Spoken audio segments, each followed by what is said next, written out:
সুখ সমৃদ্ধি রাষ্ট্র গঠন করার জন্য, এই দেশ থেকে দুর্নীতি নির্যাতন নিপুণোৎখার করার জন্য, এবং সবচাইতে বড় যেটা দুর্নীতি এবং বিভিন্ন ধরনের যে চাঁদাবাজি, সন্ত্রাসী, দখলবাজি, এগুলিকে উৎখাত করার জন্য একমাত্র একটি দল বাংলাদেশে আছে, সেটা হলো বাংলাদেশ জামাত ইসলামী।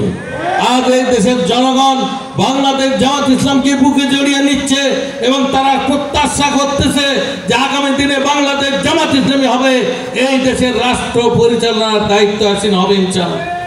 প্রিয় ভাইরা, আমরা দেখেছি স্বাধীনতা যুদ্ধ আমরা অনেকে দেখি না, এখানে যারা আছি, কিন্তু আমাদের ইতিহাস জানা আছে। এ দেশকে মুক্ত করা হয়েছিল শোষণ মুক্ত স্বাধীন একটি জাতি হিসেবে গড়ে ওঠার জন্য।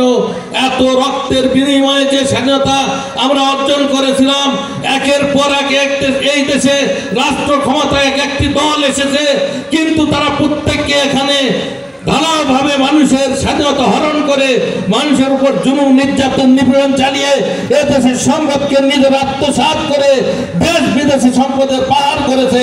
এ জাতির ভাগ্যের কোনো উন্নতি হয় নাই।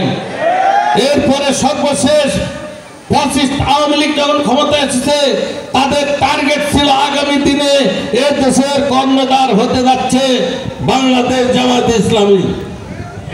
এই লক্ষ্যে তারা একটি গোয়েন্দা সংস্থাকে কাজে লাগিয়ে পরিকল্পনা তৈরি করে আমাদের শীর্ষ নেতৃবৃন্দকে ফাঁসির কাস্টে ঝুলে হত্যা করার যে ষড়যন্ত্র করেছিল, তারা সেটা কিছুটা পেরেছে বটে, কিন্তু বাংলাদেশ জামাত ইসলামকে এ দেশ থেকে উধাও করতে পারেনি, নিঃশেষ করতে পারেনি।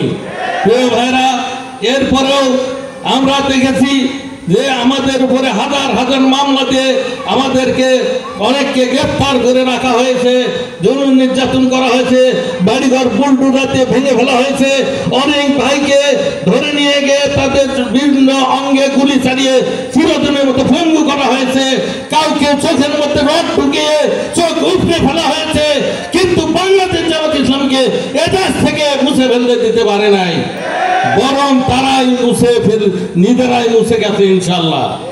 আলহামদুলিল্লাহ, তারা এই দেশ থেকে পালিয়ে যেতে বাধ্য হয়েছে। প্রিয় ভাইরা, এখন এই দেশের জনসাধারণ দলে পিঠ থেকে গেছে, কারণ এই দীর্ঘ দিনের স্বাধীনতা অর্জন করেও আমরা এই দেশের মানুষের প্রকৃত স্বাধীনতার ফল সুফল আমরা দিতে পারি নাই, পুরো রাজনৈতিক দল দিতে পারে নাই। মানুষের জুলুম নির্যাতন এগুলি ব্যাপক হারে তাদের উপর করা হয়েছে, মানুষের সম্পদ লুণ্ঠন করা হয়েছে, সরকারি বরাদ্দ টাকা লুণ্ঠন করা হয়েছে, বিদেশি টাকার পাহাড় করা হয়েছে।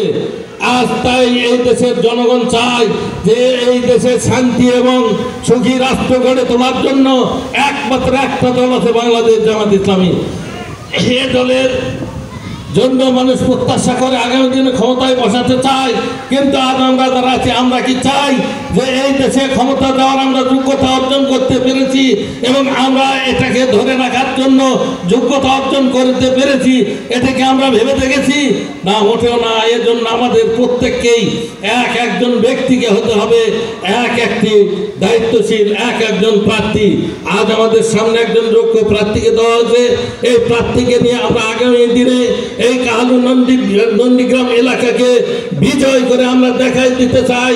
কাহালু নন্দীগ্রাম এলাকার মানুষ বাংলাদেশ জামাত ইসলামকে এই দেশের ক্ষমতায় বসানোর জন্য তারা আপ্রাণ চেষ্টা চালিয়ে সফলতা অর্জন করতে পেরেছে। এই জন্য আমাদের প্রত্যেককেই আজ থেকে ময়দানে কাজ করতে হবে। আমাদের প্রত্যেককেই বিজয়ের জন্য সর্বোচ্চ ত্যাগ এবং কুরবানি স্বীকার করে কাজ চালিয়ে যেতে হবে। মহান রাব্বুল আলামিন আমাদের সকলকে সেই তৌফিক দান করুক, এই আশাবাদ ব্যক্ত করে আমি আমার কথা শেষ করছি। আসসালামু আলাইকুম ওয়া রাহমাতুল্লাহি ওয়া বারাকাতুহু।